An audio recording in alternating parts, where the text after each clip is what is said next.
सानू world health organisation ਦੀਆਂ ਜਿਹੜੀਆਂ ਹਦਾਇਤਾਂ ਹਨ ਉਹਨਾਂ ਦਾ ਪੂਰੀ ਤਰ੍ਹਾਂ ਪਾਲਣ ਕਰਨਾ ਹੈ ਤੇ ਜਦੋਂ ਅਸੀਂ ਉਹਨਾਂ ਦਾ ਪਾਲਣ ਕਰਦੇ ਹਾਂ ਤਾਂ ਫਿਰ ਸਾਡੀਆਂ ਵਿਦਿਅਕ ਸੰਸਥਾਵਾਂ ਬੰਦ ਹੋ ਗਈਆਂ ਤੇ ਜੇ ਸਾਡੀਆਂ ਵਿਦਿਅਕ ਸੰਸਥਾਵਾਂ ਬੰਦ ਹੋ ਗਈਆਂ ਅਸੀਂ ਆਪਣੀ ਪੜ੍ਹਾਈ ਅਧੂਰੀ ਨਹੀਂ ਛੱਡ ਸਕਦੇ।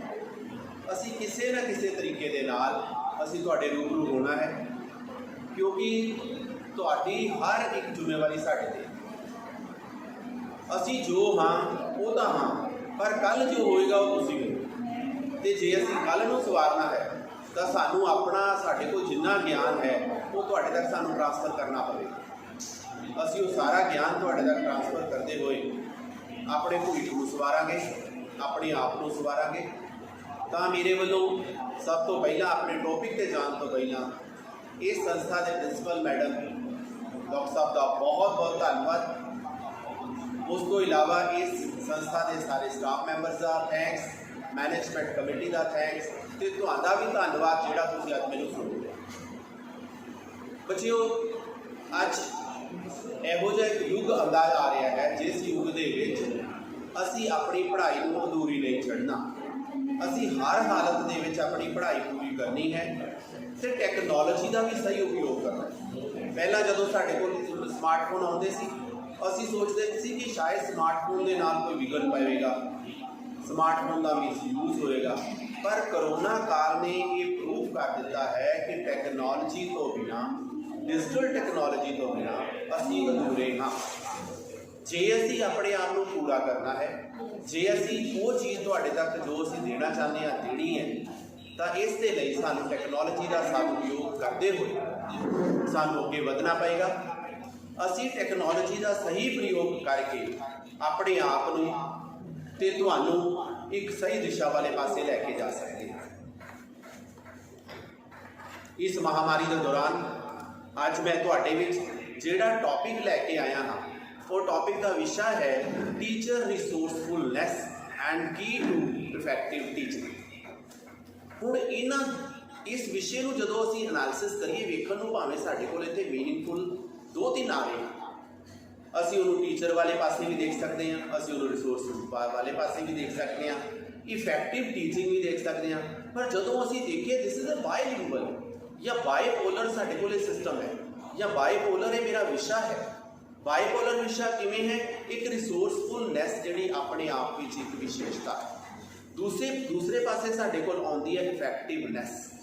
अज असी इन्हां दोनों चीज़ों के विच गल करांगे कि जिहड़ा एक टीचर रिसोर्सफुल है अगर उहदे विच ज्ञान है वो समाज के नाल जुड़िया हुआ है, वो सचमुच क्लासरूम नाल जुड़िया हुआ है, सचमुच अपने वातावरण नाल जुड़िया हुआ है। वातावरण किहड़ा उहदा टीचिंग वातावरण उहदे नाल जे जुड़िया हुआ है तो उहदे विच इफैक्टिवनैस अपने आप ही आएगी। ये दोने एक दूजे के इक्को सिक्के के दो पहलू हैं। जे एक नूं हैड कह दो दूजे नूं टेल कह दो तो कोई ये बच्चे अतकथनी नहीं है बच्चों, क्योंकि एक रिसोर्सफुल टीचर ही इफैक्टिव हो सकता है, इफैक्टिव टीचर ही रिसोर्सफुल बन सकता है।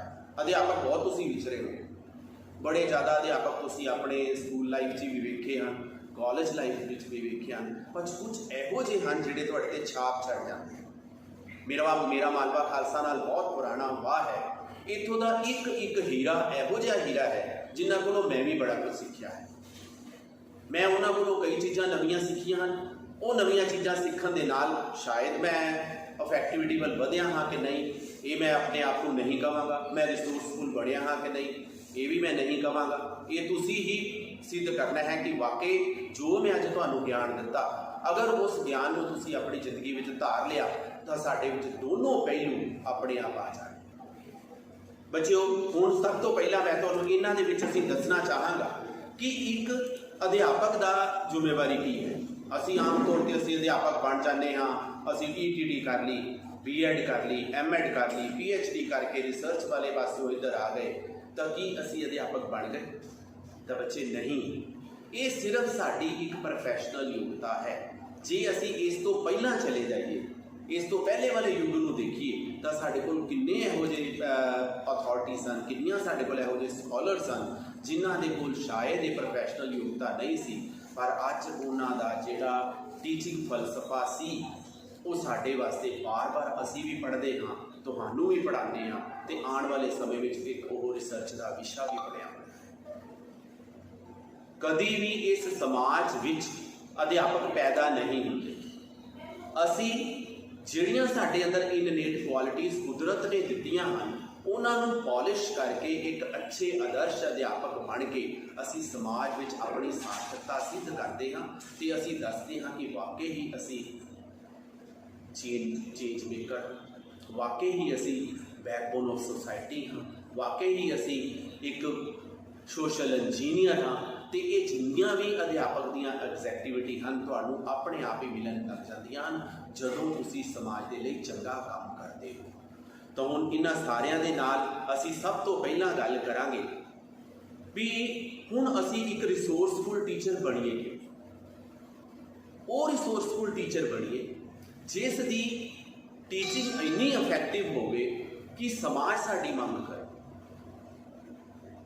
ਅੱਜ ਬੜੇ ਦੁੱਖ ਦੇ ਨਾਲ ਗੱਲ ਕਹਿਣੀ ਪੈ ਰਹੀ ਹੈ ਕਿ ਕਈ ਅਸੀਂ ਸੰਸਥਾਵਾਂ ਦੇ ਵਿੱਚ, ਮੈਂ ਵੀ, ਮੇਰੇ ਕੋਲ 25 ਸਾਲ ਦਾ ਤਜਰਬਾ ਹੋ ਗਿਆ ਕਿ ਉੱਥੇ ਅਧਿਆਪਕਾਂ ਨੂੰ ਇੱਕ ਤੋਂ ਦੂਜੀ ਜਗ੍ਹਾ ਤੇ ਪਹੁੰਚਾਇਆ ਜਾਂਦਾ ਹੈ, ਪਰ ਕਈ ਇਹੋ ਜਿਹੇ ਵੀ ਅਧਿਆਪਕ ਹਨ ਜਿਨ੍ਹਾਂ ਦੀ ਲਗਾਤਾਰ ਮੰਗ ਕੀਤੀ ਜਾਂਦੀ ਹੈ। ਤੇ ਜੇ ਅਸੀਂ ਉਹ ਮੰਗ ਵਾਲੇ ਅਧਿਆਪਕ ਬਣਾਂਗੇ ਤਾਂ ਸਮਾਜ ਵਿੱਚ ਅਸੀਂ ਇੱਕ ਜਿਹੜੀ ਚੇਂਜ ਲਿਆਉਣਾ ਚਾਹੁੰਦੇ ਹਾਂ, ਸਮਾਜ ਵਿੱਚ ਜਿਹੜਾ ਅਸੀਂ ਬਦਲਾਵ ਲਿਆਉਣਾ ਚਾਹੁੰਦੇ ਹਾਂ, ਤਾਂ ਬੱਚੇ ਉਹ ਆਪਣੇ ਆਪ ਲਿਆ ਸਕਦੇ ਹਨ। ਤਾਂ ਸਾਨੂੰ ਅਸੀਂ ਜਦੋਂ ਇਹ ਦੇਖੀਏ ਵੀ ਇਹ ਸਿੱਖਿਆ ਸ਼ੁਰੂ ਕਿਵੇਂ ਹੋਈ, ਤਾਂ ਮੈਨੂੰ ਮੇਰੇ ਬਹੁਤ ਹੀ ਪਿਆਰੇ ਸਾਡੇ ਵੱਡੇ ਭਾਈ ਸਾਹਿਬ ਹਨ, ਜਦੋਂ ਮੈਂ ਉਹਨਾਂ ਨਾਲ ਗੱਲ ਕਰਦਾ ਉਹਨਾਂ ਤਾਂ ਉਹ ਸਰਦਾਰ ਪਰਮਜੀਤ ਸਿੰਘ ਪੰਮੀ ਹਨ, ਹਮੇਸ਼ਾ ਮੈਨੂੰ ਇਹ ਕਹਿੰਦੇ ਹੋ ਕਿ ਪ੍ਰਦੀਪ ਜੀ ਜਿਹੜੀ ਸਿੱਖਿਆ ਉਹ ਤਾਂ ਘਰ ਤੋਂ ਸ਼ੁਰੂ ਹੁੰਦੀ ਹੈ।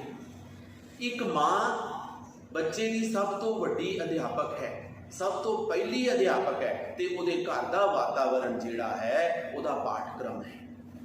ਜੇ ਮਾਂ ਬੱਚੇ ਦੇ ਸਾਹਮਣੇ ਛੋਟੇ ਉਮਰ ਦੇ ਵਿੱਚ ਹੀ ਝੂਠ ਬੋਲੇਗੀ ਤਾਂ ਅਸੀਂ ਕਿਵੇਂ ਉਸ ਬੱਚੇ ਦੇ ਕੋਲੋਂ ਸਦਾਚਾਰ ਦੀ ਉਮੀਦ ਕਰ ਸਕਦੇ ਹਾਂ। ਜੇ ਉਸ ਘਰ ਦਾ ਜਿਹੜਾ ਸਿਲੇਬਸ ਵਾਤਾਵਰਣ ਹੈ ਉਹੀ ਗੰਦਲਾ ਹੈ ਤਾਂ ਅਸੀਂ ਕਿਵੇਂ ਉਮੀਦ ਕਰ ਸਕਦੇ ਹਾਂ ਕਿ ਉਹ ਜਿਹੜਾ ਬੱਚਾ ਸਮਾਜ ਵਿੱਚ ਸਦਾਚਾਰੀ ਬਣੇਗਾ। ਉਹ ਆਪਣੇ ਆਪ ਨੂੰ ਦੁਰਾਚਾਰ ਵਾਲੇ ਪਾਸੇ ਲੈ ਜਾਵੇਗਾ।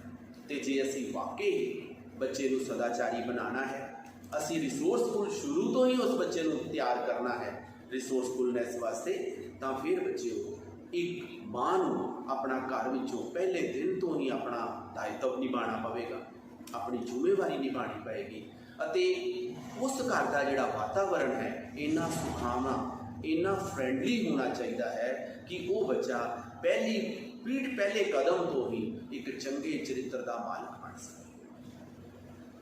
ਇੱਕ ਹੁਣ ਚਰਿੱਤਰ ਦੀ ਜਦੋਂ ਗੱਲ ਆ ਗਈ, ਸਵਾਮੀ ਵਿਵੇਕਾਨੰਦ ਜੀ ਇੱਕ ਵਾਰ ਗਏ, ਉਹਨਾਂ ਨੇ ਵਰਲਡ ਕਾਨਫਰੰਸ ਵਿੱਚ ਜਾਣਾ ਸੀ ਤੇ ਜਦੋਂ ਸਵਾਮੀ ਵਿਵੇਕਾਨੰਦ ਜੀ ਨੂੰ ਇੱਕ ਛੋਟੇ ਜਿਹੇ ਬੱਚੇ ਨੇ ਦੇਖਿਆ, ਸਵਾਮੀ ਵਿਵੇਕਾਨੰਦ ਜੀ ਨੇ ਅਣਸੀਤੇ ਹੋਏ ਕੱਪੜੇ ਪਾਏ ਹੋਏ ਸੀ, ਤਾਂ ਉਹ ਬੱਚਾ ਉਹਨਾਂ ਦੇ ਕੋਲ ਆਇਆ, ਆ ਕੇ ਕਹਿਣ ਲੱਗਾ ਵੀ ਤੁਹਾਨੂੰ ਲੋਕ ਬਹੁਤ ਪੁੱਛਦੇ ਹਨ, ਤੁਸੀਂ ਬਹੁਤ ਵਿਦਵਾਨ ਹੋ, ਪਰ ਮੈਨੂੰ ਤੁਹਾਡੇ ਵਿੱਚੋਂ ਚਰਿੱਤਰਹੀਨਤਾ ਨਜ਼ਰ ਆਉਂਦੀ ਹੈ। ਤਾਂ ਸਵਾਮੀ ਜੀ ਨੇ ਹੱਸ ਕੇ ਪੁੱਛਿਆ, ਬੱਚੇ ਕਿਵੇਂ? ਉਹਨੇ ਕਿਹਾ, ਸਵਾਮੀ ਜੀ ਤੁਸੀਂ ਅਣਸੀਤੇ ਕੱਪੜੇ ਪਾਏ ਹੋਏ ਹਨ, ਕੀ ਤੁਹਾਡੇ ਦਰਜ਼ੀ ਨਹੀਂ ਹੈ? ਤੁਹਾਨੂੰ ਇੱਦਾਂ ਨਹੀਂ ਲੱਗਦਾ ਕਿ ਤੁਸੀਂ ਤੁਹਾਡੇ ਸਰੀਰ ਦਾ ਪ੍ਰਦਰਸ਼ਨ ਹੋ ਰਿਹਾ ਹੈ? ਤਾਂ ਸਵਾਮੀ ਜੀ ਨੇ ਹੱਸ ਕੇ ਜਵਾਬ ਦਿੱਤਾ ਕਿ ਮੇਰੇ ਦੇਸ਼ ਵਿੱਚ ਦਰਜੀ ਵੀ ਹਨ, ਮੈਂ ਅਣਸੀਤੇ ਕੱਪੜੇ ਪਾਏ ਵੀ ਹੋਏ ਹਨ, ਪਰ ਮੇਰਾ ਚਰਿੱਤਰ ਇਹਨਾਂ ਕੱਪੜਿਆਂ ਦੇ ਕਾਰਨ ਨਹੀਂ, ਇਹਨਾਂ ਕੱਪੜਿਆਂ ਦਾ ਚਰਿੱਤਰ ਮੇਰੇ ਕਾਰਨ ਹੈ। ਅੱਜ ਜੋ ਮੈਂ ਹਾਂ ਇਹਨਾਂ ਕੱਪੜਿਆਂ ਦੇ ਕਾਰਨ ਨਹੀਂ ਹਾਂ, ਆਪਣੇ ਚਰਿੱਤਰ ਕਾਰਨ ਹਾਂ। ਮੈਂ ਚੰਗੇ ਚਰਿੱਤਰ ਦਾ ਮਾਲਕ ਹਾਂ, ਇਸ ਲਈ ਮੈਨੂੰ ਲੋਕ ਪੁੱਛਦੇ ਹਨ। ਤਾਂ ਇੱਥੋਂ ਇੱਕ ਸਾਨੂੰ ਇਹ ਉਦਾਹਰਣ ਵੀ ਮਿਲੀ ਕਿ ਕਦੇ ਵੀ ਅਸੀਂ ਇਸ ਪਾਸੇ ਨਹੀਂ ਜਾਣਾ ਕਿ ਬੰਦੇ ਦਾ ਕੀ ਮਾਹੌਲ ਕੀ ਸੀ, ਕਿਸ ਤਰ੍ਹਾਂ ਦਾ ਕੰਮ ਸੀ। ਉਹ ਉੱਥੋਂ ਵੀ ਨਿਕਲ ਕੇ ਆਪਣੇ ਆਪ ਨੂੰ ਹਰ ਤਰੀਕੇ ਵਿੱਚੋਂ ਬੱਚਾ ਬਾਹਰ ਨਿਕਲ ਕੇ, ਇਨਸਾਨ ਬਾਹਰ ਨਿਕਲ ਕੇ ਆਪਣੇ ਆਪ ਨੂੰ ਰਿਸੋਰਸਫੁਲਨੈਸ ਬਣਾ ਸਕਦਾ ਹੈ। ਅੱਜ ਜਦੋਂ ਸਾਡੇ ਕੋਲ ਅੱਜ ਜਿਹੜਾ ਸਾਡੀ ਸਿੱਖਿਆ ਪੱਧਤੀ ਵੀ ਹੈ ਉਹ ਲਗਾਤਾਰ ਬਦਲ ਰਹੀ ਹੈ। ਅਸੀਂ ਟੀਚਿੰਗ ਸਟ੍ਰੈਟਜੀ ਦੀ ਜੇ ਗੱਲ ਕਰੀਏ, ਸਾਡੇ ਕੋਲ ਇੱਕ ਪੁਰਾਣਾ ਵਕਤ ਸੀ ਜਿਸ ਵਿੱਚ ਅਸੀਂ 3 ਆਵਰਸ ਦੀ ਐਜੂਕੇਸ਼ਨ ਦਿੰਦੇ ਸੀ। ਉਹ ਸਾਡੇ ਕੋਲ ਰੀਡਿੰਗ, ਰਾਈਟਿੰਗ ਐਂਡ ਮੈਥਮੈਟਿਕਸ ਦੀ ਗੱਲ ਚੱਲਦੀ ਸੀ, ਪਰ ਹੁਣ ਉਹ ਤਰੀਕਾ ਬਦਲ ਗਿਆ। ਅੱਜ ਉਹ ਸਾਡੇ ਕੋਲ ਨਹੀਂ ਹੈ ਕਿਉਂਕਿ ਸਾਨੂੰ ਅੱਜ ਜ਼ਰੂਰਤ ਹੈ ਅਸੀਂ 4H ਵਾਲੀ ਤੁਹਾਨੂੰ ਸਿੱਖਿਆ। ਜੇ ਅਸੀਂ 4H ਵਾਲੀ ਸਿੱਖਿਆ ਦੇਵਾਂਗੇ ਤੁਹਾਨੂੰ, ਤਾਂ ਫਿਰ ਤੁਸੀਂ ਆਪਣੇ ਆਪ ਬੱਚਿਓ ਰਿਸੋਰਸਫੁਲਨੈਸ ਵੀ ਤੁਹਾਡੇ ਵਿੱਚ ਆਵੇਗੀ ਤੇ ਇਫੈਕਟਿਵਿਟੀ ਵੀ ਆਏਗੀ। ਹੁਣ 4H ਵਾਲਾ ਜਿਹੜਾ ਵਿਸ਼ਾ ਹੈ ਤੁਹਾਨੂੰ ਬਹੁਤ ਅਧਿਆਪਕਾਂ ਨੇ ਪੜ੍ਹਾਇਆ ਹੈ, ਤੁਸੀਂ ਅੱਛੇ ਤਰੀਕੇ ਨਾਲ ਇਸ ਨੂੰ ਦੇਖਿਆ ਹੈ। ਜਿਸ ਸਕੂਲ ਵਿੱਚ ਤੁਸੀਂ ਜਾਓਗੇ ਤੁਹਾਡੀ ਪਹਿਚਾਣ ਪਹਿਲਾਂ ਹੀ ਉੱਥੇ ਪਹੁੰਚ ਜਾਣੀ ਹੈ। ਬੜੇ ਅੱਛੇ ਤਰੀਕੇ ਨਾਲ ਤੁਹਾਡੀ ਪਹਿਚਾਣ ਉੱਥੇ ਪਹਿਲਾਂ ਪਹੁੰਚ ਜਾਣੀ ਹੈ ਕਿ ਇਸ ਸੰਸਥਾ ਵਿੱਚ ਕੌਣ ਅਤੇ ਕਾਹਦੇ ਵਾਸਤੇ ਆ ਰਿਹਾ ਹੈ, ਕਿਸ ਤਰ੍ਹਾਂ ਦੀ ਉਹਦੀ ਆਇਡੈਂਟੀਟੀ ਹੈ। ਅਸੀਂ ਇਹ ਸੋਚਦੇ ਹਾਂ ਕਿ ਅਸੀਂ ਕਿਸੇ ਨਾ ਕਿਸੇ ਨੂੰ ਧੋਖਾ ਦੇ ਦੇਵਾਂਗੇ, ਪਰ ਨਹੀਂ ਬੱਚੋ, ਅਸੀਂ ਵੱਧ ਤੋਂ ਵੱਧ ਆਪਣੇ ਆਪ ਨੂੰ ਧੋਖਾ ਦਿੰਦੇ ਹਾਂ ਜਦੋਂ ਅਸੀਂ ਆਪਣੀਆਂ ਚੀਜ਼ਾਂ ਆਪਣੇ ਤੋਂ ਲੁਕੋ ਲੈਂਦੇ ਹਾਂ ਅਤੇ ਇਹ ਸੋਚਦੇ ਹਾਂ ਕਿਸੇ ਤੱਕ ਪਹੁੰਚੀਆਂ ਹੀ ਨਹੀਂ। ਮੇਰੀ ਸੰਸਥਾ ਵਿੱਚ ਜੇ 500 ਬੱਚੇ ਹਨ ਤਾਂ ਉਹ 500 ਬੱਚਿਆਂ ਦੇ ਵਿੱਚੋਂ ਮੈਨੂੰ 2000 ਅੱਖਾਂ ਵੇਖ ਰਹੀਆਂ ਹਨ। ਉਹ 2000 ਅੱਖਾਂ 1000 ਅੱਖਾਂ ਮੇਰੇ ਬੱਚਿਆਂ ਦੀਆਂ ਹਨ, 200-300 ਅੱਖਾਂ ਮੇਰੇ ਸਟਾਫ ਮੈਂਬਰਸ ਦੀਆਂ ਹਨ, 700-800 ਅੱਖਾਂ ਮੇਰੇ ਕਮਿਊਨਿਟੀ ਮੈਂਬਰਸ ਦੀਆਂ ਹਨ। ਕਿ ਕਿਸੇ ਨੂੰ ਵੀ ਇਹ ਪਤਾ ਨਹੀਂ ਚੱਲਿਆ ਕਿ ਪ੍ਰਦੀਪ ਕੁਮਾਰ ਦਾ ਕਰੈਕਟਰ ਕੀ ਹੈ, ਪ੍ਰਦੀਪ ਕੁਮਾਰ ਦੀ ਐਫੀਸ਼ੀਐਂਸੀ ਕੀ ਹੈ। ਇਹਨਾਂ ਸਾਰੀਆਂ ਚੀਜ਼ਾਂ ਦੇ ਨਾਲ ਅਸੀਂ ਦੇਖ ਕੇ ਅਸੀਂ ਕਦੀ ਵੀ ਇਹ ਨਹੀਂ ਸੋਚ ਸਕਦੇ ਕਿ ਸਾਡਾ ਕੋਈ ਗਲਤ ਕੰਮ ਸਮਾਜ ਕੋਲੋਂ ਲੁਕੇਗਾ। ਜੇ ਅਸੀਂ ਇੱਕ ਚੀਜ਼ ਨੂੰ ਦੇਖੀਏ, ਤੁਹਾਡੇ ਚੰਗੇ ਕੰਮਾਂ ਦਾ ਕੰਮ ਤਾਂ ਨਤੀਜਾ ਤਾਂ ਤੁਹਾਨੂੰ ਬਹੁਤ ਸਾਲਾਂ ਬਾਅਦ ਮਿਲੇਗਾ, ਪਰ ਜਿਹੜੇ ਤੁਸੀਂ ਸਮਾਜ ਵਿੱਚ ਉਹ ਬੁਰੇ ਕੰਮ ਕਰ ਜਾਓਗੇ ਉਹ ਤੁਹਾਨੂੰ ਬਾਹਰ ਨਿਕਲਣ ਤੋਂ ਪਹਿਲਾਂ ਹੀ ਆਪਣਾ ਨਤੀਜਾ ਦੇ ਦੇਣਗੇ। ਰਿਜ਼ਲਟ ਤੁਹਾਡੇ ਅੱਖਾਂ ਦੇ ਸਾਹਮਣੇ, ਰਿਜ਼ਲਟ ਤੁਹਾਡੇ ਹੱਥਾਂ ਦੇ ਵਿੱਚ ਆ ਜਾਏਗਾ। ਹਾਂ, ਚੰਗੇ ਕੰਮ ਜਿਹੜੇ ਕਰਨੇ ਹਨ ਉਹਨਾਂ ਦਾ ਜਿਹੜਾ ਫੈਲਾਵ ਹੈ ਹੌਲੀ ਹੌਲੀ ਹੋਣਾ ਹੈ, ਪਰ ਬੁਰੇ ਕੰਮਾਂ ਦਾ ਜਿਹੜਾ ਫੈਲਾਵ ਉਸੇ ਵਕਤ ਹੁੰਦਾ ਹੈ। ਤਾਂ ਹੁਣ ਫੈਸਲਾ ਤੁਹਾਡੇ ਹੱਥ ਹੈ ਕਿ ਤੁਸੀਂ ਕਿਸ ਤਰ੍ਹਾਂ ਦੇ ਕੰਮ ਕਰਨੇ ਹਨ, ਅਤੇ ਇਹ ਜਿਹੜੇ ਕੰਮ ਕਰਨ ਦੇ ਵਾਸਤੇ ਅਸੀਂ ਤੁਹਾਨੂੰ ਕਿਵੇਂ ਇੱਕ ਰਿਸੋਰਸਫੁਲ ਬਣਾ ਸਕਦੇ ਹਾਂ, ਅੱਜ ਉਸ ਦੇ ਲਈ ਮੈਂ ਤੁਹਾਡੇ ਨਾਲ ਕੁਝ ਆਪਣੇ ਟਿਪਸ ਸਾਂਝੇ ਕਰਾਂਗਾ ਤਾਂ ਕਿ ਅਸੀਂ ਰਿਸੋਰਸਫੁਲ ਬਣ ਸਕੀਏ। ਤਾਂ ਸਭ ਤੋਂ ਪਹਿਲਾਂ ਤਾਂ ਮੈਂ ਤੁਹਾਨੂੰ ਇੱਥੇ ਹੀ ਦੱਸਣਾ ਚਾਹਾਂਗਾ ਅਸੀਂ ਰਿਸੋਰਸਫੁਲ ਦਾ ਮਤਲਬ ਕੀ ਲੈਂਦੇ ਹਾਂ। ਤਾਂ ਮੇਰੇ ਹਿਸਾਬ ਦੇ ਨਾਲ ਬੱਚਿਓ, ਸਾਨੂੰ ਬਹੁਤ ਜ਼ਿਆਦਾ ਮੁਸੀਬਤਾਂ ਦਾ ਸਾਹਮਣਾ ਕਰਨਾ ਪੈਂਦਾ। ਇੰਨੀਆਂ ਜ਼ਿਆਦਾ ਸਾਨੂੰ ਪ੍ਰੋਬਲਮਸ ਆਉਂਦੀਆਂ ਹਨ ਕਿ ਅਗਰ ਅਸੀਂ ਉਹਨਾਂ ਸਮੱਸਿਆ ਦੇ ਵਿੱਚੋਂ ਬਿਲਕੁਲ ਨਿਰੋਲ ਬੇਦਾਗ ਤਰੀਕੇ ਨਾਲ ਨਿਕਲ ਆਏ ਤਾਂ ਤੁਸੀਂ ਆਪਣੇ ਆਪ ਹੀ ਰਿਸੋਰਸਫੁਲ ਹੋ। ਤਾਂ ਸਿੰਪਲ ਸ਼ਬਦਾਂ ਦੇ ਵਿੱਚ ਜੇ ਦੇਖੀਏ, ਕਿਉਂਕਿ way to overcome the difficulties, ਕਿਉਂਕਿ way to overcome the all problems, that is a definition of resourcefulness. ਵੀ ਅਸੀਂ ਰਿਸੋਰਸਫੁਲਨੈਸ ਵਾਸਤੇ ਪਾਸੇ ਕਿਵੇਂ ਜਾਈਏ, ਕਿੱਦਾਂ ਬਣੀਏ। ਬੜੀ ਵੱਡੀ ਸਮੱਸਿਆ ਆਈ, ਉਸ ਸਮੱਸਿਆ ਨੂੰ ਅਸੀਂ ਹੱਲ ਕਰ ਲਿਆ ਅਤੇ ਅੱਜ ਅਸੀਂ ਖਿੜੇ ਮੱਥੇ ਸਮਾਜ ਵਿੱਚ ਵਿਚਰ ਰਹੇ ਹਾਂ। ਤੁਸੀਂ ਰਿਸੋਰਸਫੁਲ ਹੋ। ਇਸ ਤੋਂ ਇਲਾਵਾ ਮੈਂ ਤੁਹਾਡੇ ਨਾਲ ਕੁਝ ਹੋਰ ਪਹਿਲੂ ਵੀ ਸਾਂਝੇ ਕਰਾਂਗਾ ਜਿਸ ਦੇ ਨਾਲ ਤੁਹਾਨੂੰ ਇਹ ਪਤਾ ਲੱਗਦਾ ਜਾਏ ਕਿ ਅਸੀਂ ਰਿਸੋਰਸਫੁਲ ਕਿਵੇਂ ਬਣ ਸਕਦੇ। ਸੋ ਪਹਿਲਾ ਜਿਹੜਾ ਹੈ ਨੌਲੇਜ ਆਫ ਇੰਸਟਰਕਸ਼ਨਲ ਵੇ। ਜਿਹੜੀ ਨੌਲੇਜ ਆਫ ਇੰਸਟਰਕਸ਼ਨਲ ਵੇ ਹੈ, ਇੱਕ ਅਧਿਆਪਕ ਨੇ ਲਗਾਤਾਰ ਬੋਲਣਾ ਹੈ। ਇੱਕ ਅਧਿਆਪਕ ਨੇ ਲਗਾਤਾਰ ਕੋਈ ਨਾ ਕੋਈ ਹਦਾਇਤ ਜਾਰੀ ਕਰਨੀ ਹੈ। ਇੱਕ ਅਧਿਆਪਕ ਨੇ ਲਗਾਤਾਰ ਕਈ ਪ੍ਰਕਾਰ ਦੀਆਂ ਇੰਸਟਰਕਸ਼ਨਸ ਤੁਹਾਨੂੰ ਦੇਣੀਆਂ ਹਨ। ਅਗਰ ਉਹ ਤੁਹਾਡੀਆਂ ਇੰਸਟਰਕਸ਼ਨ ਸਮਾਜ ਦੇ ਕੰਮ ਆ ਰਹੀਆਂ ਹਨ ਅਤੇ ਤੁਹਾਡੇ ਕੰਮ ਆ ਰਹੀਆਂ ਹਨ, ਉਹਨਾਂ ਵਿਦਿਆਰਥੀਆਂ ਦੇ ਨਾਲ ਕੰਮ ਆ ਰਹੀਆਂ ਜਿਨ੍ਹਾਂ ਵਿਦਿਆਰਥੀਆਂ ਨੂੰ ਤੁਸੀਂ ਪੜ੍ਹਾਉਣਾ ਹੈ, ਤਾਂ ਸੱਚਮੁੱਚ ਤੁਸੀਂ ਰਿਸੋਰਸਫੁਲ ਹੋ। ਹੁਣ ਅਸੀਂ ਜਿਹੜੀਆਂ ਰਿਸੋਰਸਫੁਲ ਬਣਦੇ ਹੋਏ ਅਸੀਂ ਕਿਵੇਂ ਦੇ ਆਪਣੀਆਂ ਹਦਾਇਤਾਂ ਦੇਣੀਆਂ। ਹੁਣੀ ਆਮਿਰ ਖਾਨ ਦੀ ਇੱਕ ਮੂਵੀ ਆਈ PK, ਤੁਸੀਂ ਉਹਦੇ ਵਿੱਚ ਕੀ ਵੇਖਿਆ ਹੋਣਾ, ਉਹਨੇ ਕਿੰਨਾ ਸੋਹਣਾ ਡਾਇਲੋਗ ਉਹਦੇ ਵਿੱਚ ਬੋਲਿਆ ਹੈ। ਉਹ ਕਹਿੰਦਾ, ਜਦੋਂ ਮੈਂ ਸਮਾਜ ਵਿੱਚ ਵਿਚਰਦਾ ਹਾਂ ਅਤੇ ਲੋਕਾਂ ਦੇ ਆਬੋ ਹਵਾ ਤੋਂ ਹੀ ਮੈਨੂੰ ਪਤਾ ਲੱਗ ਜਾਂਦਾ ਹੈ, ਉਹਨਾਂ ਦੇ ਬੋਲਣ ਦੇ ਤਰੀਕੇ ਤੋਂ ਮੈਨੂੰ ਪਤਾ ਲੱਗ ਜਾਂਦਾ ਹੈ ਕਿ ਉਹ ਮੈਨੂੰ ਕਿਹੜੀ ਹਦਾਇਤ ਦੇਣਾ ਚਾਹੁੰਦੇ। ਤੁਸੀਂ ਸਾਰੇ ਜਾਣੇ ਸਮਝ ਗਏ ਹੋਵੋਗੇ ਉਹ ਕਿਹੜਾ ਡਾਇਲੋਗ ਹੈ। ਉਹ ਡਾਇਲੋਗ ਹੈ ਜਿਵੇਂ ਹੈ। ਹੁਣ ਇਹ 3-4 ਵਾਰ ਉਹ ਬੋਲ ਕੇ ਦਿਖਾਉਂਦਾ ਹੈ ਅਤੇ 3-4 ਵਾਰ ਬੋਲਣ ਦੇ ਨਾਲ ਜਿਹੜਾ ਉਹਦਾ ਆਬੋ, ਉਹਦਾ ਭਾਵ ਹੈ, ਜਿਹੜਾ ਉਹਦਾ ਬੋਲਣ ਦਾ ਤਰੀਕਾ ਹੈ, ਉਸ ਦੀ ਹਦਾਇਤ ਦੀ ਜਿਹੜੀ ਇੰਸਟਰਕਸ਼ਨ ਦਾ ਜਿਹੜਾ ਮੇਨ ਮੁੱਦਾ ਹੈ, ਜੋ ਉਹਦੇ ਵਿੱਚ ਉਹ ਕਹਿਣਾ ਚਾਹੁੰਦਾ ਹੈ, ਤਾਂ ਉਹ ਸਾਫ਼ ਸ਼ਬਦਾਂ ਦੇ ਵਿੱਚ ਸਪਸ਼ਟ ਹੋ ਜਾਂਦਾ ਹੈ। ਤਾਂ ਅਸੀਂ ਇਸ ਤਰੀਕੇ ਦੇ ਨਾਲ ਬੋਲ ਕੇ ਆਪਣਾ ਕਹਿ ਕੇ ਚੰਗਾ ਕੰਮ ਕਰ ਸਕਦੇ ਹਾਂ। ਹੁਣ ਮੈਂ ਤੁਸੀਂ ਸਾਰੇ ਜਾਣੇ ਕਿਸੇ ਨਾ ਕਿਸੇ ਵਿਸ਼ੇ ਨਾਲ ਵੀ ਸੰਬੰਧਿਤ ਹੋ, ਚਾਹੇ ਤੁਸੀਂ ਪੰਜਾਬੀ ਨਾਲ ਸੰਬੰਧਿਤ ਹੋ, ਹਿੰਦੀ ਨਾਲ ਸੰਬੰਧਿਤ ਹੋ, ਇੰਗਲਿਸ਼ ਨਾਲ ਸੰਬੰਧਿਤ ਹੋ। ਮੈਂ ਆਪ ਇੱਕ ਹਿੰਦੀ ਦਾ ਅਧਿਆਪਕ ਹਾਂ। ਮੈਂ ਜਦੋਂ ਵਿਆਕਰਣ ਕਰਾਉਣ ਦੇ ਲਈ ਬੱਚਿਆਂ ਨੂੰ ਕਲਾਸ ਵਿੱਚ ਜਾਂਦਾ ਸੀ ਤਾਂ ਸਭ ਤੋਂ ਪਹਿਲਾਂ ਮੈਂ ਇਹ ਵੇਖਦਾ ਸੀ ਕਿ ਇਹਨਾਂ ਬੱਚਿਆਂ ਨੂੰ ਕਿਵੇਂ ਸੌਖੇ ਤੋਂ ਸੌਖੇ ਤਰੀਕੇ ਦੇ ਨਾਲ ਮੈਂ ਕੋਈ ਇਹੋ ਜਿਹੀ ਲਾਈਵ ਉਦਾਹਰਨ ਦੇ ਕੇ ਉਹਨਾਂ ਨੂੰ ਹੋਰ ਵਧੀਆ ਉਹਨਾਂ ਦੀ ਟੀਚਿੰਗ ਇਫੈਕਟਿਵ ਕਰ ਸਕਦਾ, ਉਹਨਾਂ ਨੂੰ ਇਫੈਕਟਿਵ ਤਰੀਕੇ ਨਾਲ ਪੜ੍ਹਾ ਸਕਦਾ। ਮੇਰਾ ਜੋ ਸੰਦੇਸ਼ ਹੈ ਉਹਨਾਂ ਤੱਕ ਕਿਵੇਂ ਇਫੈਕਟਿਵਿਟੀ ਨਾਲ ਜਾ ਸਕਦਾ। ਤਾਂ ਜਦੋਂ ਅਸੀਂ ਚਾਹੇ ਪੰਜਾਬੀ ਪੜ੍ਹਦੇ, ਪੰਜਾਬੀ ਵਿੱਚ ਅਸੀਂ ਨਾਉਨ ਪੜ੍ਹ ਰਹੇ ਹਾਂ, ਇੰਗਲਿਸ਼ ਵਿੱਚ ਅਸੀਂ ਨਾਉਨ ਪੜ੍ਹ ਰਹੇ ਹਾਂ, ਅਤੇ ਹਿੰਦੀ ਵਿੱਚ ਜਦੋਂ ਅਸੀਂ ਸੰਗਿਆ ਪੜ੍ਹਦੇ ਹਾਂ, ਤਾਂ ਸਾਰੀਆਂ ਦੀਆਂ ਸਾਰੀਆਂ ਉਦਾਹਰਨਾਂ ਸਾਡੀ ਜਮਾਤ ਵਿੱਚ ਹਨ। ਅਸੀਂ ਉਹ ਬੱਚਿਆਂ ਨੂੰ ਕਹੀਏ ਤੁਸੀਂ ਆਕਾਸ਼ ਵੱਲ ਦੇਖੋ, ਤੁਸੀਂ ਪਤਾਲ ਵੱਲ ਦੇਖੋ, ਤੁਸੀਂ ਆਪਣੇ ਸੱਜੇ ਪਾਸੇ ਵੇਖੋ, ਤੁਸੀਂ ਆਪਣੇ ਖੱਬੇ ਪਾਸੇ ਵੇਖੋ, ਤਾਂ ਉਹ ਸਾਰੀਆਂ ਚੀਜ਼ਾਂ ਨੂੰ ਨਾਮ ਦਿਓ ਜਿਹੜੀਆਂ ਚੀਜ਼ਾਂ ਤੁਸੀਂ ਵੇਖ ਰਹੇ ਹੋ। ਤਾਂ ਬੱਚੇ ਬੜੇ ਖੁਸ਼ੀ ਦੇ ਨਾਲ ਇੰਨੇ ਇੰਟਰੈਕਟਿਵ ਵੇ ਦੇ ਨਾਲ ਖੁਸ਼ ਹੁੰਦੇ ਤੁਹਾਡੇ ਨਾਲ ਪਾਰਟੀਸਪੇਟ ਕਰਨਗੇ।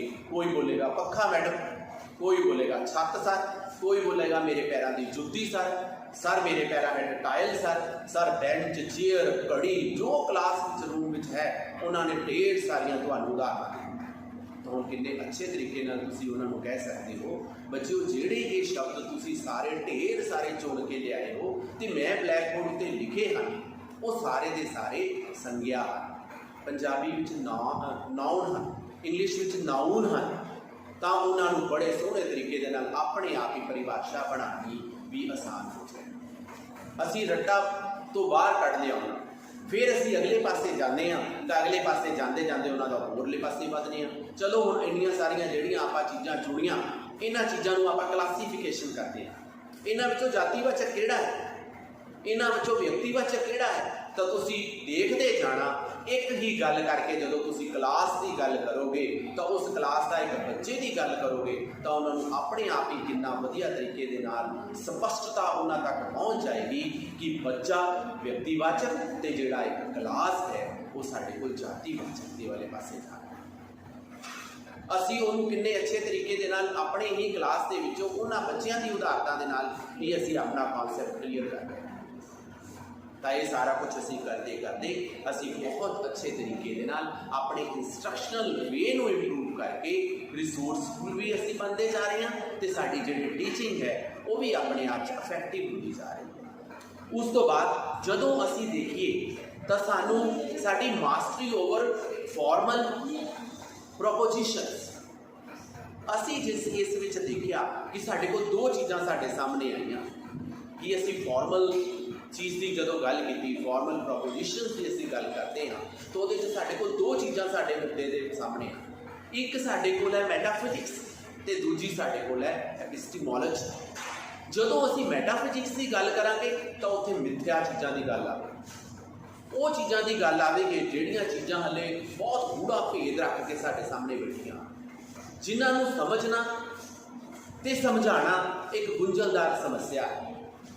ਜਿਵੇਂ ਅਸੀਂ ਕਹੀਏ ਰੱਬ ਵੇਖਿਆ ਹੈ ਕਦੀ ਕਿਸੇ ਨੇ, ਭੂਤ ਪ੍ਰੇਤ ਵੇਖੇ ਹਨ, ਆਤਮਾਵਾਂ ਦੇਖੀਆਂ ਹਨ, ਅਤੇ ਇਹ ਜਿੰਨੇ ਵੀ ਇਹ ਸਾਰੇ ਦੇ ਸਾਰੇ ਵਿਸ਼ੇ ਹਨ ਇਹ ਸਾਰੇ ਆਪਣੇ ਆਪ ਸਾਡੇ ਵੱਲੋਂ ਮੈਟਾਫਿਜ਼ਿਕਸ ਦੇ ਨਾਲ ਰਿਲੇਟਡ ਹਨ। ਜਦੋਂ ਮੈਟਾਫਿਜ਼ਿਕਸ ਦੇ ਨਾਲ ਰਿਲੇਟਡ ਹਨ ਤਾਂ ਫਿਰ ਇਹਦੇ ਵਿੱਚੋਂ ਅਸੀਂ ਬੜਾ ਹੋਰਲੇ ਪਾਸੇ ਵੀ ਜਾ ਕੇ ਅਸੀਂ ਬੱਚਿਆਂ ਨੂੰ ਉਹਨਾਂ ਅੰਧ ਵਿਸ਼ਵਾਸਾਂ 'ਚੋਂ ਵੀ ਬਾਹਰ ਕੱਢ ਸਕਦੇ ਹਾਂ ਜਿਨ੍ਹਾਂ ਅੰਧ ਵਿਸ਼ਵਾਸਾਂ ਵਿੱਚ ਉਹ ਬੱਚੇ ਕਿਸੇ ਨਾ ਕਿਸੇ 'ਚ ਫਸੇ ਹੋਏ। ਬੜਾ ਅੱਛਾ ਇੱਕ ਪੰਜਾਬੀ ਵਿੱਚ ਨਾਵਲ ਹੁੰਦਾ ਸੀ, ਅਸੀਂ ਵੇਖਿਆ ਸੀ, ਉਹ ਬੜਾ ਸੋਹਣਾ ਸੀ, ਪੱਕਾ ਪਿੱਪਲ। ਮੈਂ ਸ਼ਾਇਦ ਇਹ ਕਹਾਣੀ ਪੜ੍ਹੀ ਹੈ ਛੋਟੇ ਹੁੰਦਿਆਂ ਵਿੱਚ। ਉਹ ਸਾਰੇ ਬੱਚੇ ਉਹ ਪੱਕੇ ਪਿੱਪਲ ਤੋਂ ਹੀ ਡਰਦੇ ਰਹਿੰਦੇ, ਉਹ ਪੱਕੇ ਪਿੱਪਲ ਦੇ ਕੋਲ ਜਾਂਦੇ ਹੀ ਨਹੀਂ। ਕਿਉਂ ਨਹੀਂ ਜਾਂਦੇ? ਕਿਉਂਕਿ ਉਹਨਾਂ ਦੇ ਦਿਮਾਗ ਵਿੱਚ ਇੱਕ ਇਹੋ ਜਿਹਾ ਫੋਬੀਆ ਬਿਠਾ ਦਿੱਤਾ ਗਿਆ ਹੈ, ਜਿਹੜਾ ਪੱਕੇ ਪਿੱਪਲ ਦੇ ਕੋਲ ਜਾਏਗਾ, ਪੱਕੇ ਪਿੱਪਲ ਦੇ ਕੋਲ ਬਾਥਰੂਮ ਕਰਕੇ ਆਏਗਾ, ਉਹਨੂੰ ਭੂਤ ਜਾਂ ਚੜੇਲ ਪਕੜ ਲਏਗਾ। ਤਾਂ ਬੱਚਿਓ ਇਹ ਚੀਜ਼ਾਂ ਦੇ ਵਿੱਚੋਂ ਵੀ ਬੱਚਿਆਂ ਨੂੰ ਸਾਨੂੰ ਕੱਢਣਾ ਪੈਣਾ। ਅਸੀਂ ਇਹ ਵੀ ਉਹਨਾਂ ਨੂੰ ਨਾਲ ਚੀਜ਼ਾਂ ਦੱਸਣੀਆਂ ਹਨ ਕਿ ਇਹ ਭੂਤ ਪ੍ਰੇਤ ਰੱਬ ਇਹ ਸਭ ਕੁਝ, ਇਹ ਸਾਰੀਆਂ ਚੀਜ਼ਾਂ ਆਪਣੇ ਆਪ ਹਨ। ਧਰਮ ਹੈ, ਧਰਮ ਆਪਣਾ ਨਿਯਮ ਦਾ ਕੰਮ ਕਰਦਾ ਹੈ। ਧਰਮ ਸਾਨੂੰ ਇੱਕ ਇਹੋ ਜਿਹਾ ਬਾਉਂਡਨੈਸ ਦਿੰਦਾ ਜਿਸ ਸਾਡੇ ਵਿਅਕਤੀਤਵ ਦਾ ਵਿਕਾਸ ਹੋਣਾ ਹੈ, ਸਾਡੀ ਪਰਸਨੈਲਿਟੀ ਦੀ ਗਰੋਥ ਹੋਣੀ ਹੈ। ਅਸੀਂ ਉਸ ਨੂੰ ਇੱਕ ਸਦਾਚਾਰੀ ਤਰੀਕੇ ਨਾਲ ਆਪਣਾ ਜੀਵਨ ਜੀਣਾ ਹੈ, ਇਹ ਸਾਨੂੰ ਧਰਮ ਸਿਖਾਉਂਦਾ ਹੈ। ਪਰ ਜਦੋਂ ਅਸੀਂ ਉਹਨਾਂ ਨੂੰ ਅੰਧ ਵਿਸ਼ਵਾਸਾਂ ਵਿੱਚ ਪਾ ਦੇਵਾਂਗੇ ਤਾਂ ਇਸ ਲਈ ਉਹਨਾਂ ਦੇ ਅੰਦਰ ਡਰ, ਉਹਨਾਂ ਦੇ ਅੰਦਰ ਪੈਦਾ ਹੋਇਆ ਫੋਬੀਆ ਉਹਨਾਂ ਨੂੰ ਰਿਸੋਰਸਫੁਲ ਨਹੀਂ ਬਣਨ ਦੇਵੇਗਾ, ਨਾ ਹੀ ਤੁਹਾਨੂੰ ਰਿਸੋਰਸਫੁਲ ਬਣਨ ਦੇਵੇਗਾ। ਅਤੇ ਜੇ ਤੁਸੀਂ ਰਿਸੋਰਸਫੁਲ ਨਹੀਂ ਬਣੇ ਤਾਂ ਤੁਸੀਂ ਇਫੈਕਟਿਵ ਟੀਚਿੰਗ ਵੱਲ ਕਿਵੇਂ ਵਧੋਗੇ? इसलिए मैटाफिजिक्स दी चीज़ों बारे भी असी उन्होंने बड़े सोहने तरीके नाल दसना है भी ये इस तरह की चीज़ है या एवें की चीज़ है। दैन अगले पासे गल साडी मैं तुहानूं दूजा टर्म दस्सिया सी एपिस्टेमोलॉजी। हुण एपिस्टेमोलॉजी जिहड़ी है that is a belief, truth है साडा, सच्चाई है। सच्चाई जिन्नी मर्जी बार देख लो सच्चाई रहनी है। झूठ 10 बार भी किसी 1000 बार भी किसी कपड़े च लपेट के दे दो, जिवें मर्जी कर लो, वो झूठ ही रहना है। तो असी बच्चों नूं वहमां भरमां तो भी बाहर कढ़िया, असी उन्होंने सच अते झूठ दे तो भी जाणू करवाया, तो असी अपने आप च रिसोर्सफुल बनते हुए अपनी इफेक्टिव टीचिंग वाल लगातार बढ़ते ही जाना। दैन उस तो अगला मेरा जिहड़ा विशा है या मेरा जिहड़ा टॉप की है तुहानूं देण वाली, क्योंकि अज मैं कुछ कुंजियां तुहानूं देणियां, मैं 2 कुंजियां दे चुकिया, इंस्ट्रक्शनल वे दे दिता, फॉर्मल वे दे दिता। हुण उस तो बाद दस्सिया कीन ऑब्जर्वर। जे तुसी वाकई रिसोर्सफुल बनना चाहते हो, इफेक्टिविटी वाल भी जाना चाहते हो, तो you must be A keen observer. तुहाडे आले दुआले की हो रहा है, तुहाडे सामने बैठा होया आदमी तुहाडे कोलों किवें दा फायदा लै रहा है, कि वो तुहानूं गल्लां दस रहा है, कि वो तुहानूं लड़ा रहा है। जे तुसी लड़ रहे हो तो तुसी इफेक्टिविटी वाले पासे किवें जाओगे? तुसी तो समाज का भला कर ही नहीं सकते, तुसी खुद ही उलझे होए। इसलिए being a keen observer you have to observe all the environment. सारे एनवायरनमेंट को तुसी देखना है। किसी भी तरीके दे नाल किसी भी चीज़ के फैसला लैन तो पहला तुहाडी आप दी ऑब्जर्वेशन की है, तुसी आप उहदे बारे की सोचते हो, इत्थे पहुँचना बहुत ही जरूरी है। जदों तुसी इत्थे पहुँच जाओगे तो तुसी रिसोर्सफुल होंदे हुए अपने आप को बहुत वधिया इफेक्टिव अध्यापक सिद्ध हो जाओ। दैन हुण असीं एक अगली उदाहरण जिहड़ी मैं तुहानूं एक होर तुहानूं की देण जा रहा हाँ, वो है नॉर्मेटिव थॉट। नॉर्मेटिव थॉट के विच असीं देखिया कि सारियां दा बंदियां दा आप दा नज़रिया। कोई बंदा तो कहता जी नहीं ये गल सच है, कोई बंदा कहता जी नहीं ये गल झूठ है। हुण सच अते झूठ का फैसला जदों असीं करना है, असीं उन्हां दे नज़रिए पिछे भी नहीं भजना, असीं उन्हां दे नज़रिए दे नाल भी फैसला नहीं लेना, असीं फैसला अपने विचार नाल लेना। मैं 25 साल हो गए मैं स्कूल सिक्ख्या नाल जुड़िया हाँ, तुहानूं मैं इत्थों एक छोटी जी इसे नॉर्मेटिव वे थॉट की गल दसना हाँ। समाज में सारे लोग कहते हैं कि साढ़े जोड़े गवर्नमेंट स्कूल हैं वो गवर्नमेंट स्कूल बेकार, उन्होंने गवर्नमेंट स्कूलों में सिक्ख्या नहीं दी जा रही, उन्होंने गवर्नमेंट स्कूलों में इंफ्रास्ट्रक्चर नहीं है। पर कभी असी ये सोचा है कि साढ़े पुरखे कितने पढ़े हैं, कभी असी ये सोचा है कि असी आप कितने पढ़े हैं, तो असी उन्होंने ही संस्थावां की देन हाँ जिन्होंने संस्थावां के बारे अज असी अपना गलत नज़रिया बनाए रखे। तो सानू है कि है सानू अपने नज़रिए को बदलने की जरूरत है। अज गवर्नमेंट स्कूलों के हर वो फैसिलिटी है जिहड़ी फैसिलिटी शायद मैं भी नहीं ले। IT टैक्नोलॉजी दियाँ हर चीज़ां साडियां संस्थावां विच हन, IT दियाँ हर चीज़ां साडे कोल हन, तो जदों हन तो उन्हां दा असीं सदुपयोग भी करांगे। इत्थे मैं तुहानूं एक होर सच मेरे दिमाग में गल आ गई, अपनी उदाहरण भी देना चाहांगा। मैं जवाहरनगर बॉयज़ स्कूल का स्टूडेंट सी ते मेरा आप दा कज़न पब्लिक स्कूल का स्टूडेंट सी। हुण उस पब्लिक स्कूल का मैं नाम नहीं लेना चाहांगा क्योंकि मैं पब्लिसिटी वास्ते नहीं आया। उत्थे उन्होंने चौथे दिन एक ट्रॉफी मिलती सी। ये मेरी हड्ड बीती सच्ची उदाहरण है जिहड़ी अज मैं तुहानूं दस्सण जा रहा। मैं जवाहरनगर स्कूल च पढ़दा, 10वीं मैं की ना, मैनूं कोई सर्टिफिकेट्स मिलिया ते ना मैनूं कोई ट्रॉफी मिली।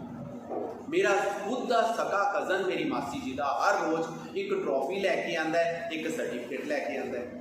तो मेरी माँ ये सोचती है कि मेरा पुत्र शायद नलैक है तो मेरी भैन का पुत्र इंटैलीजेंट है, क्योंकि वो को सर्टिफिकेट्स आते हैं, वो मैडल्स आते हैं।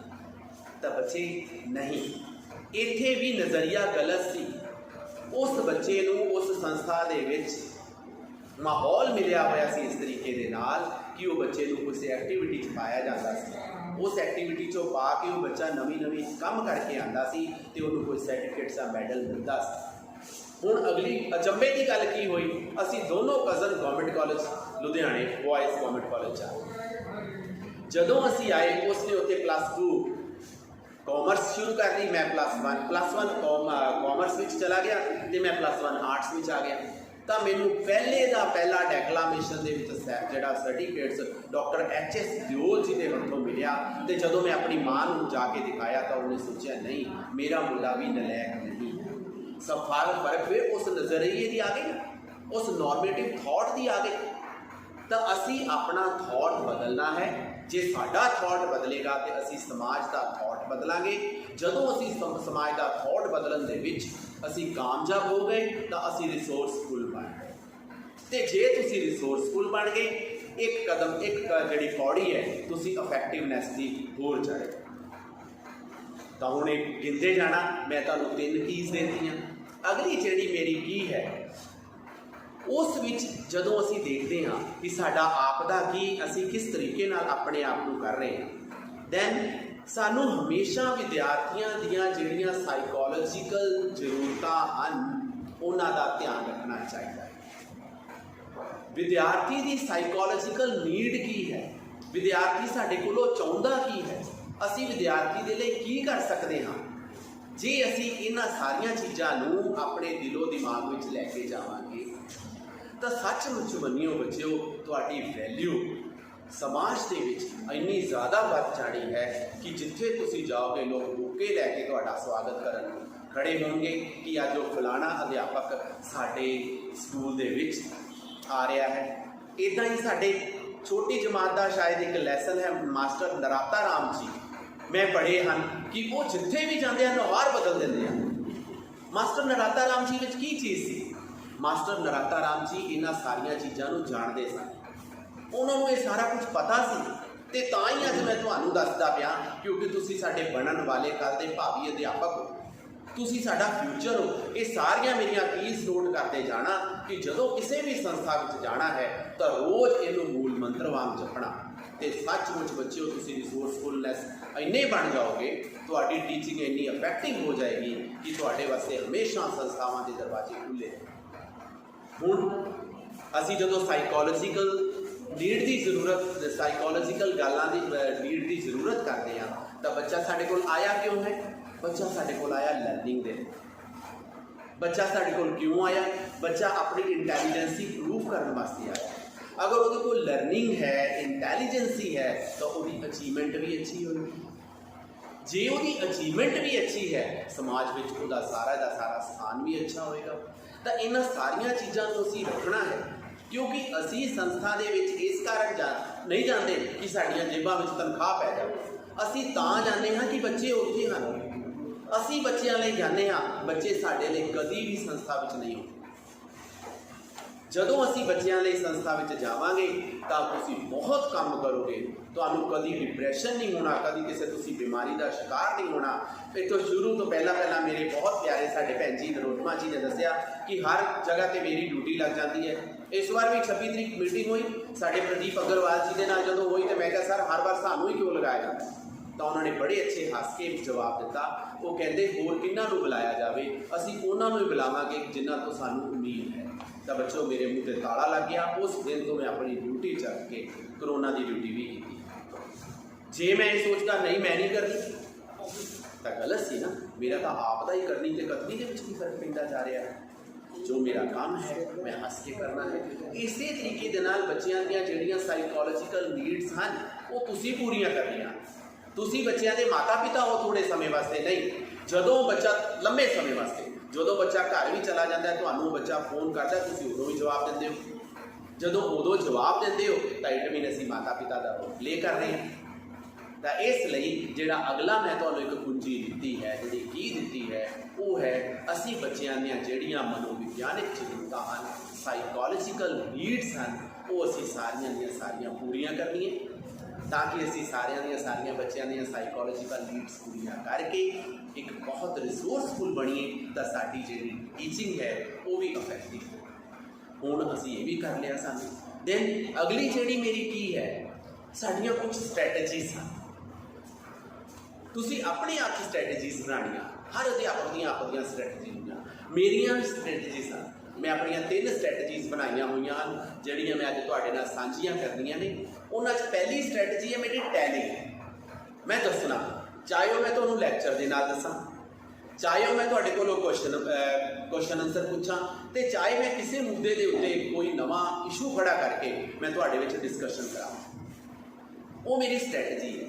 जदों मैं टैलिंग वाले पासे चला गया, क्वेश्चनेयर वाले पासे चला गया, डिस्कशन वाले पासे चला गया, तो बच्चों मैं बहुत कुछ तुहाडे अंदरों कढ़ा लिया तो बहुत कुछ तुहानूं देता।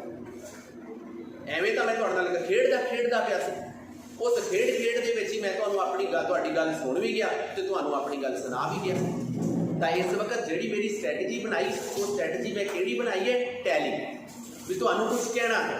उस तो बाद दूसरे पासे हुण शोइंग, इस शोइंग दे विच असीं ये लेना है, मैं आप तुहानूं डेमोस्ट्रेट करके दिखावां मैं किस तरीके नाल करदा। हुण इत्थे भी मेरे कोल एक बहुत अच्छा उदाहरण मेरे कोल आ गया कि मैं बच्चों को शिमला हिल्स से हैकिंग ट्रैकिंग करवाने वास्ते लैके गया। जदों असीं तारा देवी तो अपने स्काउट हट वल जा रहे थे, तो रस्ते विच बहुत घना जंगल है। मैं उन्हां बच्चों को एक चीज़ दिखाई, मैं क्या बच्चों आ बिच्छू बूटी है, ये वो बूटी है जिहड़ी बूटी नूं सुंघा के वड्डे तो वड्डे चोरां दे कोलों भी उन्हां दे राज पुलिस वाले कट लैंदे हैं। तो बच्चे बड़े हैरान हुए। बिल्कुल सच्ची उदाहरण तुहानूं दे रहा, मेरे आप की डेमोस्ट्रेटर जिहदा मैं कर मेरे बच्चों ने मैनूं करके दिखाया। तो जदों असीं वो गाजरी बूटी की मैं उन्होंने उदाहरण दी कि बच्चों गाजरी बूटी है, इस नाल वड्डे वड्डे चोर भी अपनियां चोरियां मन जाते हैं। तो जिन्ने भी बच्चे सी सारे के सारे मेरे आले दुआले इकट्ठे हो गए, तो बिल्कुल पिन ड्रॉप साइलेंस के नाल मेरी गल सुन। वो गाजरी बूटी बिल्कुल सच्ची है बूटी। तुसी अपने बॉटनी वाले अध्यापक को पूछ सकते हो कि गाजरी का बोटैनिकल नेम की है। जिहड़ी वो गाजरी बूटी है, वो कुदरत की इहो जी एक सानू देन है कि अगर वो साडी बॉडी नूं टच कर जाए तो बेतिहा खारश शुरू कर देती है। तो जदों वो सुक जाती है तो सुक के वह पाउडर जिहा साडी स्किन नूं मलिया जाता है, तो असीं खुरच के तड़फ के मरन लग जाते हैं। पुलिस वाले तुहाडे कोलों अपने आप सच्चाइयां उलवा देते। तो बच्चे बड़े हैरान हुए, सारा असीं इत्थों दूर भज चलीए, सानू तो ना लड़ जाए। मैं कहा नहीं, कुदरत ने इहदा उपचार भी सानू नाले ही दिता है। वो गाजरी बूटी के नाल ही एक पालक लगी हुई है, जिथे वो गाजरी बूटी लगेगी उहदे नाल ही उहदियां जड़ां विच भी पालक भी उगेगी। वो पालक उहदी एंटीबायोटिक है। तो जदों तुहानूं गाजरी बूटी जे लग जाती है तो तुसीं वो पालक तोड़ो, पालक तोड़ के अपने हत्थां विच उहदा रस जिहा बनाओ, तो उस लड़ी हुई जगह जिथे वो धप्पड़ जे पए हैं उत्थे तुसीं मल लो, तो तुसीं वेखो मिंटां दे विच ही तुहानूं उपचार तुहाडा हो गया। ना कोई दवाई खाधी, ना कोई कुछ, तुहाडी जिन्नी जलन है वो सारी खत्म। डेमोस्ट्रेशन वाली गल आ गई ना, टैलिंग की गल पूरी आ गई। That was my strategy.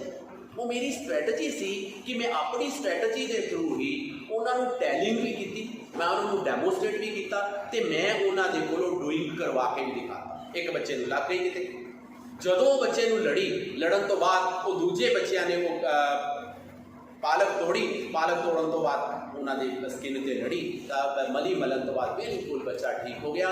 तो मेरी स्ट्रैटेजी के जोड़े 3 पहलू सन, telling, then showing, then doing, अपने आप एक साथ किताब पासे चले जाए।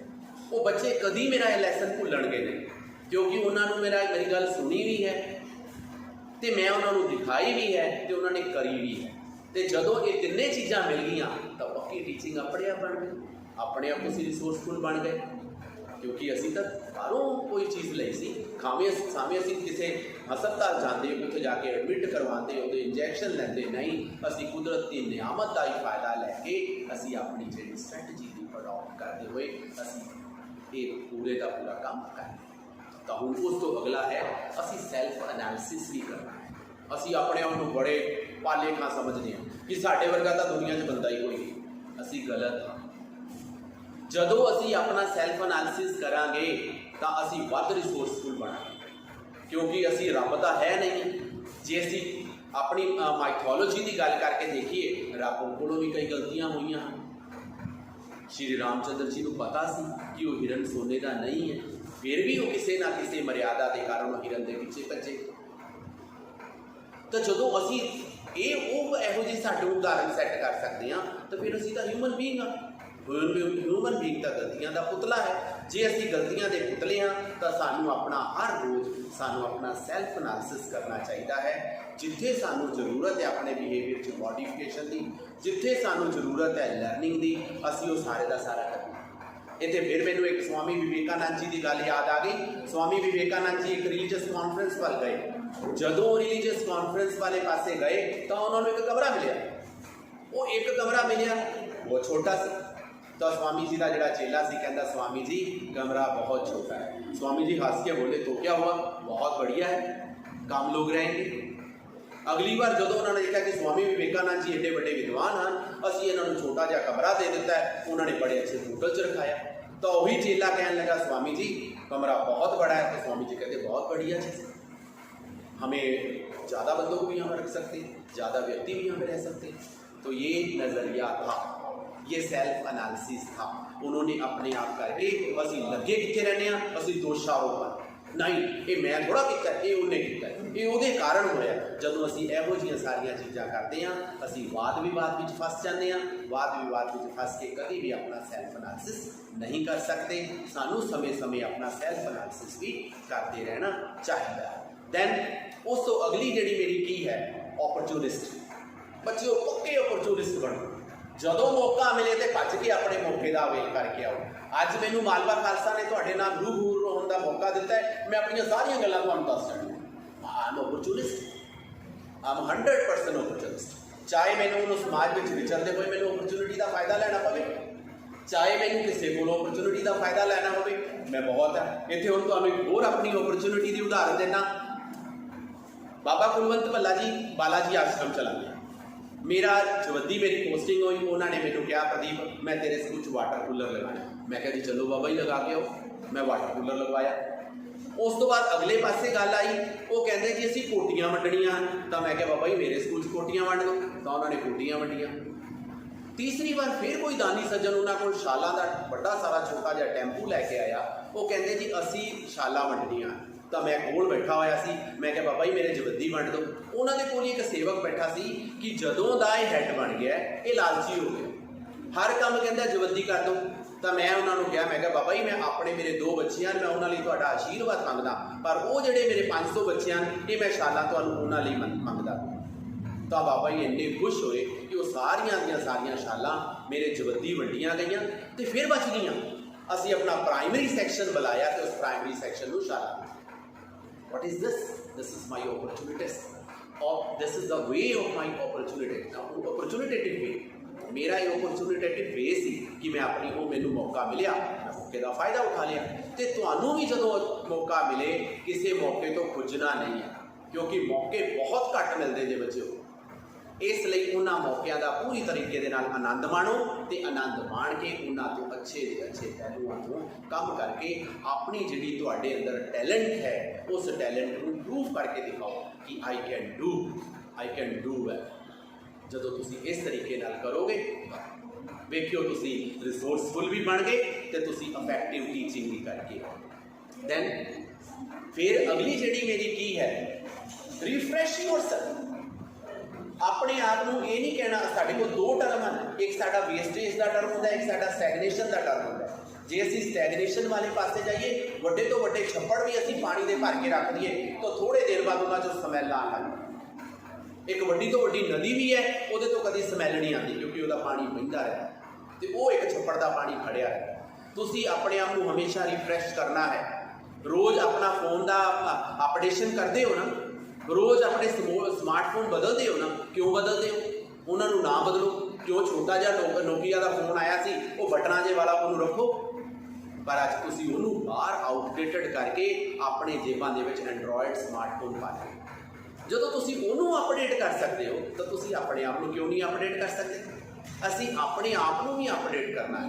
उहदे लई असीं वर्कशॉप, कॉन्फ्रेंसिस, जिन्नियां भी ये चंगियां चंगियां चीज़ां मिलदियां, जितों भी कुछ सीखण नूं मिलता है तो लेना है।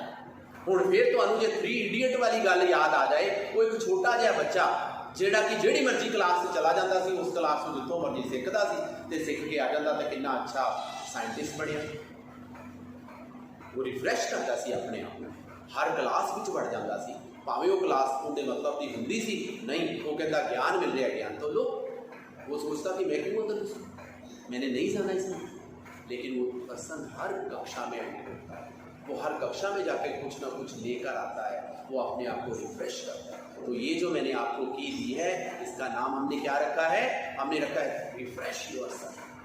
अपने आप को रोज रिफ्रेश करो, रोज नई चीज सीखो, हर चीज सीखो। अज का दिन है, मैं हमेशा अज के दिन की इंपॉर्टेंस देख के आना। अज के दिन 27 जुलाई 1866 ਨੂੰ पहली टैलीग्राफ वाला एक काम होया। कितनी सोहनी साडे वास्ते हिस्टरी की उदाहरण है। This is milestone. नवी नवी चीज़ लो, रोज नवा चीज़ सीखो, रोज किसी ने दसोगे, अगला होगा वाह बड़ा ज्ञानी बंदा साडे कोलों निकल गया। ज्ञान मैं गड्डियां गुड्डियां नहीं मनता। एक टीचर का चलता फिरदा इंसाइक्लोपीडिया है, उन्होंने वो कालर को टच करो तो कुछ निकल आवे, वो पिछे भजो तो कुछ निकल आवे। ਇਹੋ ਜਿਹੇ ਅਸੀਂ ਅਧਿਆਪਕ बनना है। ये ਤਾਂ ही बनांगे जे ਅਸੀਂ ਆਪਣੇ ਆਪ ਨੂੰ रोज़ रिफ्रैश ਕਰਾਂਗੇ। ਅਸੀਂ रिफ्रैश करना अगेन। ਹੁਣ ਇਹ ਸਾਰੇ ਦੇ ਸਾਰੇ मैं ਤੁਹਾਨੂੰ ਚੀਜ਼ਾਂ ਦੱਸ ਦੀਆਂ, ਇਸ ਤੋਂ ਇਲਾਵਾ ਕੁਝ ਹੋਰ ਚੀਜ਼ਾਂ ਦੇਣੀਆਂ ਹਨ ਜਿਸ ਦੇ ਨਾਲ ਅਸੀਂ ਇਫੈਕਟਿਵਿਟੀ ਵਾਲੇ ਪਾਸੇ ਹੋਰ ਵਧੀਏ। ਜਦੋਂ ਤੁਸੀਂ ਕਿਸੇ ਸੰਸਥਾ 'ਚ ਜਾਓਗੇ, ਸੰਸਥਾ ਦੇ ਵਿੱਚ ਜਾਣ ਦੇ ਨਾਲ ਹੀ ਤੁਹਾਨੂੰ ਇਹ ਪਤਾ ਹੋਣਾ ਚਾਹੀਦਾ ਹੈ ਮੇਰਾ ਮਿਸ਼ਨ ਕੀ ਹੈ ਤੇ ਉਸ ਮਿਸ਼ਨ ਦੇ ਲਈ ਮੇਰਾ ਵਿਜ਼ਨ ਕੀ ਹੈ। दोनों अलग अलग पहलू। जदों में जो मेरा विजन है वही मैनू मिशन के पासे लैके जाएगा, जो मेरा मिशन है वो मैनू मजबूर करेगा कि मैं उदा का अपना विजन बना।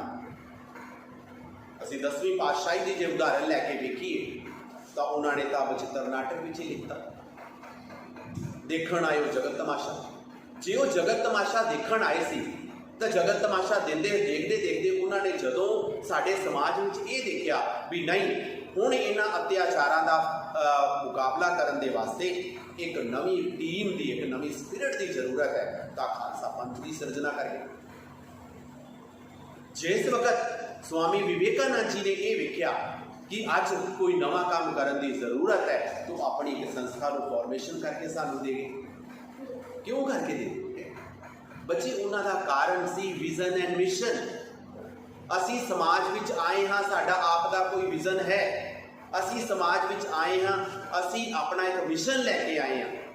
मैं अज तुहाडे सामने प्रिंसीपल बन के बैठा, मैं तो प्रिंसीपल बन गया, मैं तुहाडे कोल की लैना है, मैं तुहाडे कोल क्यों आवां?